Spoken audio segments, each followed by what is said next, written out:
Nagbabalik ang PTV Balita Ngayon.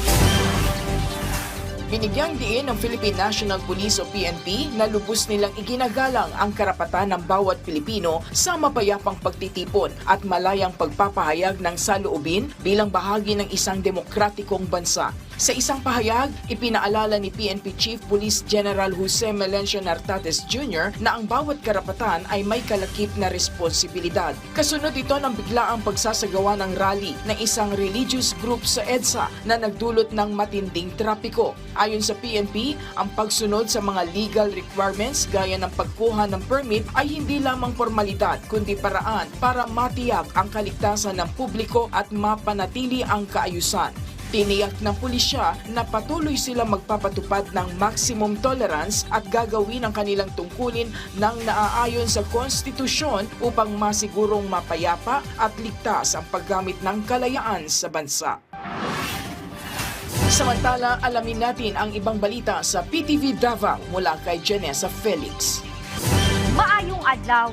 Gikumpirma sa pagtuon sa Philippine Space Agency nga adunay nahitabong landslide sa nagkadiiyang barangay sa Jose Abad Santos sa Davao Occidental. Human sa magnitude 7.8 nga linog, 3 ka semana na ang nilabay. Kini nga mga landslide ang hinungdan kung anong mitumaw ang daw mga artificial dam sa managlahing bahin sa maong munisipalidad.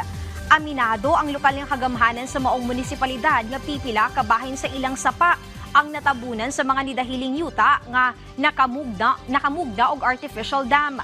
Nangita na sab og pamaagi ang JAS LGU kauban sa Provincial Government ug Department of Public Works and Highways kun DPWH-11 nga mapahubas kini. Nasayran nga nahimutang na sa mga lagyo ug sa taas nga mga bahin sa maong sityo ang maong artificial dam. Busa lisod kining adtuon. Wala sumala pay agianan o kalsada padulong dinhi.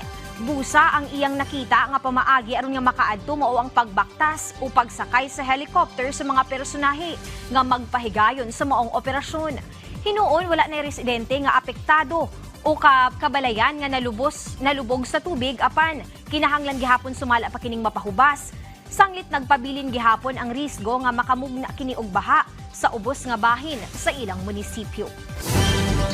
Kaping gatos ka mga land ug sea-based recruitment agencies ug licensing naning agencies ang gitapok sa buhatan sa Overseas Workers Welfare Administration kun OWA 11 sa usa ka hotel sa Davao City adtong Biyernes, Hunyo 26 ning tuiga. Kini aron nga hisgutan ug subling mapahinumdom ang pre-departure orientation seminar kun PDOS ingon man mapabalo kanila ang mga kabag-uhan sa proseso. Ang PDOS o sa mandatory seminar alang sa mga overseas Filipino worker ay sila mulupad padulong sa mga sa laing nasod aron nga manarbaho. Ginapahigayon ang maong seminar aron nga masigurong andam ang mga OFW sa ilang pagpanarbaho sa ubang nasod. Lakip sa mga ginapasabot dinhi ang mga detalye sa kontrata sa mga OFW aron ilang masabtan ang ilang sweldo, oras sa trabaho ug katungod isip empleyado. Ginapasabot sab dinhi ang kultura, tradisyon, balaod o klima sa nasod nga trabahuan. Pinaagi sab sa maong seminar, ginatudluan ang mga OFW sa pag-atubang sa mga nag-unang suliran nga ilang atubangon sama sa kamingaw. Mabati nga nag-inusara lang og culture shock. Ginapahibalo sab dinhi ang mga tabang nga ilang mapahimuslan ingon man pamaagi sa pagtigom aron nga adunay kwartang magamit o galing muuli na sa nasod. Ang maong lakang, usa lamang sa programa sa OWA 11 aron nga matabangan ang mga OFW sa ilang panginabuhi. Ug mao kadto ang mga nagunang balita dinhi sa PTV Davao. Ako si Janessa Felix. Maayong adlaw.